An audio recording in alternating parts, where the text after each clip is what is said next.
ఓం అన్నపూర్ణాయే నమః. మంచి గుమగుమలాడే రుచికరమైన కారపొడి. ఈ పొడిని ఎక్స్ట్రా గ్రేవీ ఇంకా ఫ్లేవర్ కోసం ఏ కర్రీస్లో అయినా వాడచ్చు. అలాగే ఫ్రైస్ వేపుళ్ళల్లో కూడా వేసుకున్న సూపర్ టేస్టీగా ఉంటుంది. మరి మనం రెగ్యులర్గా చేసుకునే వంటలకి మంచి ఫ్లేవర్ ఇంకా టేస్ట్ని యాడ్ చేసే ఈ మల్టీపర్పస్ కారపొడిని ఈజీగా ఎలా తయారు చేసుకోవచ్చో చూద్దాం. ముందుగా లో టు మీడియం హీట్లో ప్యాన్ని వేడి చేసుకుని అందులో పావు కప్పు వేరుశనగ లేదా పల్లీలు వేసుకుని లో ఫ్లేమ్లో 1 నిమిషం పాటు ఇలా కలుపుతూ డ్రై రోస్ట్ చేసుకోవాలి. నెక్స్ట్ పావు కప్పు శనగపప్పుని వేసుకుని ఇంకో నిమిషం పాటు కలుపుతూ వేయించుకోవాలి. ఈ రెసిపీ కోసం మీకు కావాలంటే ఒక్కొక్క ఇంగ్రీడియంట్ని విడివిడిగా ఫ్రై చేసుకోవచ్చు. లేదంటే వీడియోలో చూపిస్తున్న ఆర్డర్ ఫాలో అవుతూ ఒక్కో ఇంగ్రీడియంట్ని ఒకదాని తర్వాత ఒకటి వేస్తూ వేయించుకోవచ్చు.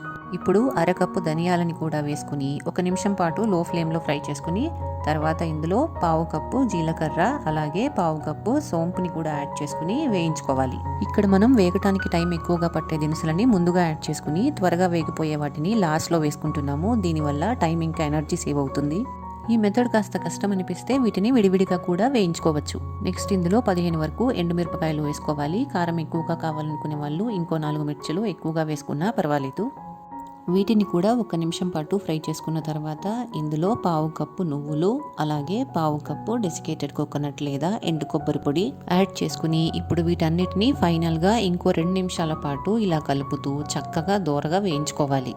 మీకు కావాలంటే ఈ ఎండుమిర్చి వరకు ఇందాక ధనియాలతో పాటు వేసుకుని కూడా ఫ్రై చేసుకోవచ్చు. అప్పుడు ఇవి ఇంకాస్త క్రిస్పీగా డార్క్ కలర్లోకి మారుతాయి.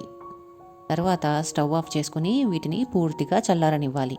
ఇవి పూర్తిగా చల్లారిన తర్వాత ఇందులో 6 నుండి 7 వెల్లుల్లి రెబ్బలు కూడా వేసుకుని ఇష్టపడిన వాళ్ళు స్కిప్ చేసేయచ్చండి. ఇలాంటి కారపొడులలో వెల్లుల్లి వేయటం వల్ల వీటికి మంచి ఫ్లేవర్ ఇంకా టేస్ట్ యాడ్ అవుతుంది.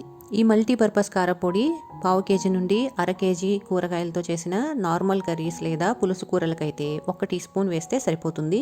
అదే ఫ్రైస్లో అయితే మీ టేస్ట్కి తగినట్లుగా 2 లేదా 3 టీ స్పూన్లు వేసుకోవచ్చు.